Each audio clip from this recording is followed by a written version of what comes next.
ఏంటి అమరావతి మీద మీ ఒపీనియన్ అంటే ఏం చెప్తారు? రాజధాని మీద అంటే అమరావతి మీద ఒపీనియన్ అంటే రాజధాని మీద మీ అభిప్రాయం ఏంటి అంటే? అంటే నా అభిప్రాయం అంటే అమరావతి ఉండాలి. ఓకే. కానీ ఏంటంటే అమరావతికి చేసి ఖర్చు అనేది ట్రాన్స్పరెంట్గా ఉండాలి. నాకున్న నాలాంటి చాలామంది చాలా అనుమానాలు ఉన్నాయి అక్కడ పెట్టి ఖర్చు కోసం. ఓకే. ఎందుకంటే అక్కడ ఖర్చు పెట్టేది ప్రతి రూపాయి కూడా ప్రజాస్వామ్యమే, అవును, ప్రజల కంటే ట్యాక్స్లే. ట్యాక్స్లే. కాబట్టి వాళ్ళు ఖర్చు పెట్టి ప్రతి రూపాయి కూడా ట్రాన్స్పరెంట్గా ఉండాలి. అమరావతి కావాలి కానీ ఖర్చు పెట్టి ప్రతి రూపాయి ట్రాన్స్పరెంట్గా ఉండాలి. అదే నా అభిప్రాయం. మన కొత్త కాన్సెప్ట్ చెప్పారు, మరి విన్నారో లేదో మీరు? విన్నాను, మావిగన్. ఏంటి సార్ ఆ మావిగన్ మీద మీ ఒపీనియన్ ఏంటి? మావిగన్ కూడా బాగానే ఉంది. అతను కూడా అతని అభిప్రాయం ఏంటంటే అక్కడ 1,00,000 కోట్లు ఆల్రెడీ ఇప్పుడు నారాయణ గారు చెప్పినట్టు 2,00,000 కోట్లు ఖర్చు పెట్టడం కరెక్ట్ కాదు మనం. ఎందుకంటే ఇప్పుడు ఆల్రెడీ మన ఆర్థిక లోటులో ఉన్నాం మనం.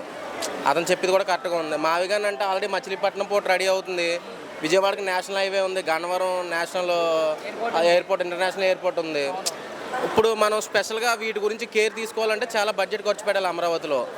అదే అమరావతి సిటీని అలాగే ఉంచి ఓ పక్క నుంచి డెవలప్ చేసుకుంటూ దాన్ని కూడా డెవలప్ చేయడం మంచిదని అభిప్రాయం. మరొకసారి పాదయాత్ర చేస్తానంటున్నారు, ఎలా ఉండబోతుంది అనుకుంటాను పాదయాత్ర? బాగానే ఉంటుంది. అప్పుడు కూడా పాదయాత్ర చేసి అతను సీఎం అయ్యాడు. ఇప్పుడు కూడా బాగానే ఉంటుంది. అతను పాదయాత్ర చేసినా చేయకపోయినా ప్రజాభిప్రాయం ప్రకారం అతనికి మంచి పేరే ఉంది. ఎందుకంటే అతను ట్రాన్స్పరెంట్గా ప్రతి విషయాన్ని ప్రశ్నిస్తున్నాడు. వీళ్ళు చెప్పాలి సమాధానం ట్రాన్స్పరెంట్గా.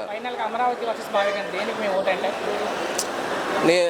అమరావతి వర్సెస్ మావిగన్ అంటే నేను రెండు ఒకటేనే అనుకుంటాను. నేను ఒకటి నాకు తెలిసినంత వరకు అమరావతిలో పెట్టి ఖర్చు అంత ఖర్చు పెట్టకూడదు. కొద్దిగా మావిగన్ డెవలప్ చేసి దాన్ని ఆల్టర్నేటివ్గా అమరావతిని డెవలప్ చేయాలి. Thank you.